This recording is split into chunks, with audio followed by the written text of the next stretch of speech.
ಕನ್ನಡ ನಾಡು ಇದು ಕನ್ನಡಿಗರ ನಾಡಿಮಿಡಿತ. ಸಮಸ್ಯೆ ಏನಂತಂದ್ರೆ ತಾಲೂಕ್ ಪಂಚಾಯತ್ ಮಳಿಗೆಗಳು ಇಲ್ಲಿ 10-15 ವರ್ಷ ಆಯಿತು ರೀಟೆಂಡರ್ ಆಗಲಾರ್ದ ಸರ್ಕಾರ ಬೊಕ್ಕಸಕ್ಕೆ ಅನ್ಯಾಯ ಮಾಡ್ತಿರ್ತಕ್ಕಂಥ ನಮ್ಮ ಯುವ ಕಾಳಿದಾಮಸ್ ಸರ್ ಅವರ ಮೇಲೆ ಸ್ವಲ್ಪ ಜನರ ಮಾತು ಪಿಸ್ ಮಾತಿನಿಂದನೂ ಗೊತ್ತಾಗುತ್ತದೆ. ಅವರು ಇರ್ತಕ್ಕಂಥ ನೈಜ ಘಟನೆ ಸರ್ಕಾರ ಬೊಕ್ಕಸಕ್ಕೆ ಲಾಸ್ ಮಾಡಿ ಅಲ್ಲಿ ರೀಟೆಂಡರ್ ಮಾಡಲಾರ್ದೆ ಅವರು ಸರ್ಕಾರ ಸಂದಾಯ ಮಾಡ್ತಕ್ಕಂಥದ್ದು ಸಣ್ಣ ಅಮೌಂಟು. ಈ ಅಂಡರ್ಗ್ರೌಂಡ್ನಲ್ಲಿ ತಗೊಂಥದ್ದು ದೊಡ್ಡ ಅಮೌಂಟು. 20-30 ಸಾವಿರ ರೂಪಾಯಿ ಒಂದೊಂದು ಮಳಿಗೆ ತಗೊಂಡ್ ಕೇಸಿ ರೀಟೆಂಡರ್ ಮಾಡಲಾರ್ದ ಸರ್ಕಾರ ಬೊಕ್ಕಸಕ್ಕೆ ಅನ್ಯಾಯ ಮಾಡ್ತಿದ್ದಾರೆ ಇವರು. ಇದು ರೀಟೆಂಡರ್ ಮಾಡಿ ಕೇಸಿ ಅದೇನಾದ ಸರ್ಕಾರಕ್ಕೆ ನ್ಯಾಯ ಒದಗಿಸ್ಕೊಡ್ಬೇಕು. ಇಲ್ಲದಂದರೆ ನಮ್ಮ ಬೆಲ್ ಸಂಘಟನೆ ವತಿಯಿಂದ ನ್ಯಾಯ ಕೊಡಿಸ್ಬೇಕಾಗ ಜವಾಬ್ದಾರಿ ಅವ್ರದ್ದು. ಎಷ್ಟು ಮಳಿಗೆಗಳು ಇದಾವೆ ಅಷ್ಟರಲ್ಲಿ ಎಷ್ಟು ಪರ್ಸೆಂಟೇಜು SC STಗಳಿಗೆ ಮೈನಾರಿಟೀಸ್ಗೆ ಮೀಸಲಾತಿ ಇಡಬೇಕಾಗಿ ಅವರಿಗೆ ಪರಿಜ್ಞಾನ ಇದ್ದರೂ ಅವರು ತಮ್ಮ ಪಾಡಿಗೆ ತಾವು ರಾಜರೋಷವಾಗಿ ಇನ್ನೊಬ್ಬರಿಗೆ ಕೊಡುತ್ತಿದ್ದಾರೆ. ಯುವ ಸಾವು ಯಾಕೆ ಕರ್ತೆ ಇಲ್ಲ, ಒಳಗ ಏನನ್ನ ಕುಮ್ಮಕ್ಕ ಐತೇನೋ ಅಂತೇಳಿ ನಮಗೆ ಸ್ವಲ್ಪ ಬೇಜಾರಾಗಿದೆ. ಅಲ್ಲ ಸರ್, ಅವರು ಏನ್ ಮಾಡ್ತಾರ, 2,000 ಇಲ್ಲಿ ಗೋರ್ಮೆಂಟ್ ಕಟ್ತಾರ, 20,000 30,000 ಪೇಮೆಂಟ್ ತಿಂತ ಇದಾರ.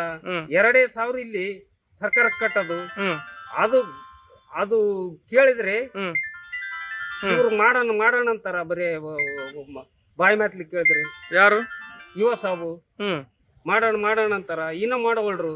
ಯಾರು ಸರ್ ಇವು ಸರ್ ಅಂದ್ರೆ? ಖಾಲಿದ್ ಅಹ್ಮದ್ ಸಾಬ್. ಅಲ್ಲ ರೀ, ಈಗ ಏನಂತಂದ್ರೆ ಸರ್ಕಾರದ ನಿಯಮದ ಪ್ರಕಾರವಾಗಿ ಟೆಂಡರ್ ಮುಗ್ದಿದೆ. ಆ ಟೆಂಡರ್ ಮುಗಿದ್ರು ಕೂಡ ಶಿವ ಖಾಲಿದವರು ಕೂಡ ಯಾಕೆ ಅದನ್ನು ಅರಜ್ ಮಾಡ್ತಾ ಇಲ್ಲ, ಯಾಕೆ ಮೌನ ವಹಿಸಿದಕ್ಕೆಲ್ಲ ಕಾರಣ ಏನು ಸರ್? ಕಾರಣ ಏನೈತೆ ನಮಗ್ ಗೊತ್ತಿಲ್ಲ ಸರ್. ದುಡ್ಡೇ ಕಾರಣ. ದುಡ್ಡೇ ಕಾರಣ ಅಂದ್ರೆ ಏನು ದುಡ್ಡು ಕಾರಣ ಅಂದ್ರೆ? ದುಡ್ಡು ಕೊಡ್ಬೋದು ಅಂಗಡಿಯವ್ರು ಎಲ್ಲರೂ. ಅಲ್ಲ ಸರ್, ಕೊಟ್ಟು ತಾವು 2,000 ಬಾಡಿಗೆ ಕಟ್ಟೋದ್ರಿಂದ ಅಲ್ಲಿ 30,000 ತಿಂಗಳು ಬರೋದು, ಒಂದ್ 10,000 ಕೊಡ್ಬೋದು ಎಲ್ಲರ ಅಂಗಡಿಯವರು. ಈಗ ಆದ್ರೆ ಹೆಂಗ ಸರ್, ಸರ್ಕಾರದ ಅಧಿಕಾರಿಗಳಿಂದ ಸರ್ಕಾರಕ್ಕೆ ಮೋಸ ಆಗ್ತಾ ಇದಲ್ಲ?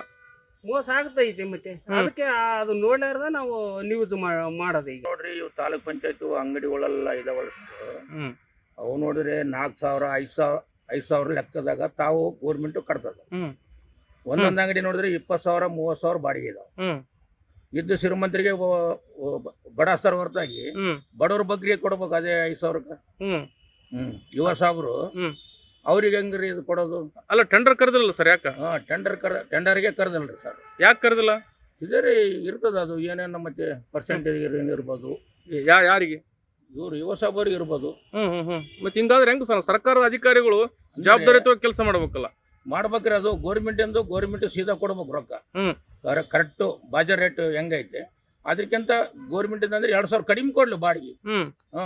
ಅದಾಕಂದ್ರೆ ಏನ್ರಿ 20,000 ಬರೋದಕ್ಕ 5,000 2,000 ಅಂದ್ರೆ ಹೆಂಗ್ರಿ ಅದು ಬಾಡಿಗೆ? ಅಲ್ಲ, ಮತ್ತೆ ಬಾಳ ದಿನ ಆಯ್ತು, ಮತ್ತೆ ಟೆಂಡರ್ ಮಾಡಿಲ್ಲ, ಯಾಕೆ? ಕಾರಣ ಬೇಕಲ್ಲ. ಮತ್ತೆ ಇದೇ ರೀ ಕಾರಣ. ಮತ್ತೆ ಲಾಭದಾಗ ಇರ್ತಾರಲ್ರಿ ಯಾರು? ಯುವ ಸಾಬ್ರು ಇರ್ತಾರ, ಮತ್ತೆ ಅವ್ರು ಏನೇನು ಇರ್ತಾರ ಸುತ್ತಮುತ್ತಲ ಇರ್ತಾರೆ ಯಾರಾದ್ರೆ. ಮತ್ತೆ ಹಿಂಗಾದ್ರೆ ಹೆಂಗ ಸರ್ಕಾರದ ಅಧಿಕಾರಿಗಳಿಂದ ಸರ್ಕಾರಕ್ಕೆ ಮೋಸ ಆಗ್ತಿದಲ್ಲ? ಸರ್ಕಾರಕ್ಕೆ ಮೋಸದಕ್ಕನೆ ಜನರಿಗೆ ತಲೆ ಮೇಲೆ ಹಾಕ್ತಾರ್ರಿ. ತಮ್ಮದು ಸರ್ಕಾರದ ಆಸ್ತಿ ಏನಿರ್ತದ ಜನರಿಗೆ ತಮ್ಮ ಬೇಕಿದ್ದವರಿಗೆ ಲಾಭ ಮಾಡ್ತಾರೆ. ಮತ್ತೆ ಹಿಂಗಾದ್ರೆ ಹೆಂಗ್ರಿ? ಯಾರು ಅನ್ಯಾಯ ಕೇಳೋರು? ಯಾರು ಅನ್ನ ಕೇಳೋರೇ ಇಲ್ಲ ನೋಡ್ರಿ. ಮಾನ್ಯವಾಗಿ ಯಾರಿಲ್ಲ? ಮಾನ್ಯವಾಗಿ ಯಾರೇ ಇಲ್ಲ ನೋಡ್ರಿ. ಎಲ್ಲಾ ರೀತಿಯಿಂದ ಪೂರ ಹೊಲಸು ಎದ್ದು ಬಿಡೋದು ಮಾನ್ಯ ತಾಲೂಕು. ಅಲ್ಲ ರೀ, ಮತ್ತೆ ಈಗ ಮಳಿಗೆ ಕೂಡ ಹರಾಜು ಮಾಡ್ತಿಲ್ಲ ಅಂದ್ರೆ ಕಾರಣ ಏನು ನೋಡ್ರಿ? ಕಾರಣ ಅಂದ್ರೆ ಏನ್ ನೋಡ್ರಿ, ಮತ್ತೆ ಎದಕ್ ಆಗವಲ್ದು? ಇದು ಏನ್ ಐತಿದ್ರಾಗ ಮೋಸ ಐತಿದ್ರಾಗ. ಮೋಸ ಇಲ್ಲಪ್ಪ ಅಂದ್ರೆ ಯಾಕೆ ಆಗ್ಬಾರ್ದು? ಮೋಸ ಅಂದ್ರೆ ಯಾವ ರೀತಿ ಸರ್? ಇದೆ ಸರ್, ಅದೇ ಸರ್, ತಾವು ತಗೊಂಬೋದು 5,000 ಕೊಡೋದು, ಉಳಿಕೆದ್ರೊಳಗೆ ತಮ್ಮ ಜವಾಬ್ದಾರಿ ತಿನ್ಬೋದು. ಏನ್ರಿ ಹೆಂಗ್ರಿ? ಸರ್ಕಾರದ ಮಳಿಗೆಗಳು ಇಷ್ಟ ಇದಾವ ಮಾನ್ಯವಾಗ, ಏನ್ ರೇಟ್ ಇಷ್ಟ ಎದಕ್ ಕಡಿಮೆ ರೀ? ತಾಲೂಕ್ ಪಂಚಾಯತ್ ಮಳಿಗೆ ತಾಲೂಕ್ ಪಂಚಾಯತ್ ಮಳಿಗೆಗಳು ಈ ರೇಟಿಗೆ ಕೊಟ್ರಿ ಹೆಂಗ್ರಿ? ನಾನು ಮೊನ್ನೆ ಕೇಳಿದೆ, ಈಗ 1 ವರ್ಷದ ಕೆಳಗ ನಾವು 30,000 ರೂಪಾಯಿ ಅಂದತ ಮೊಬೈಲ್ ಅಂಗಡಿ. 30,000? ಮತ್ತೆ ಇವು ಸರ್ಕಾರ ಕಟ್ಟೋದು ಕಡಿಮೆ ಇಲ್ಲ? ಸರ್ಕಾರ ಕಟ್ಟೋದು ಕಡಿಮೆ. ಮತ್ತೆ ಇದಕ್ಕೆ ಕೇಳೋರು ಯಾರು ಸರ್? 10,000 5,000 ಅಂದ, ಅದಕ್ಕೆ 30,000 ಅದಕ್ಕೆ 20,000 ರೂಪಾಯಿ ಉಳಿತಾಯ ಆಯ್ತು. ಅದು ಯಾರಿಗೆ ಹೋಗ್ತದ್ರಿ ಅಣ್ಣ? ಇದ್ರನ್ನ ಪರಿಶೀಲನೆ ಮಾಡ್ಬೇಕಿದು. ಹಂಗಾದ್ರೇನೆ ಪರಿಶೀಲನೆ ಮಾಡಿದ್ರೇನೆ ಏನಂಬುದು ಗೊತ್ತಾಗ್ತದ. ಸರ್ಕಾರ ಕೊಂಡಿ ಮುಚ್ಚಿಕೊಂಡಿರ್ತದ. ಅವರು ಅಧಿಕಾರಿಗಳದ್ದು ಇಲ್ಲಿ ಏನಿರ್ತದ ಅವ್ರಿಗೆ ತಮಗೆ ಅರ್ಧ ಅವ್ರಿಗೆ ಅರ್ಧ ಆಗಿರ್ತದೆ. ಅಧಿಕಾರಿಗಳು ಸುಮ್ಮನೆ ನಡೀತಿರ್ತಾರೆ ಹಂಗೆ ಮುಂದೆ ಏನ್ರಿ ಯಾರು ಬಡವರೇ ಬದುಕೋದಿಲ್ಲ ಇದ್ರಾಗ. ಎಲ್ಲ ಇದ್ದವರೇ ಬದುಕೋದು ಜಾಸ್ತಿ. ಎಲ್ಲ ನೋಡಿ ಇದ್ದವರೇ ಬದುಕೋದು ಜಾಸ್ತಿ ಯಾವುದೇ ಆಗಲಿ. ಸಮಗ್ರ ಸುದ್ದಿಗಳಿಗಾಗಿ ತಪ್ಪದೆ ನೋಡಿ ಕನ್ನಡ ನಾಡು ವಾಹಿನಿ.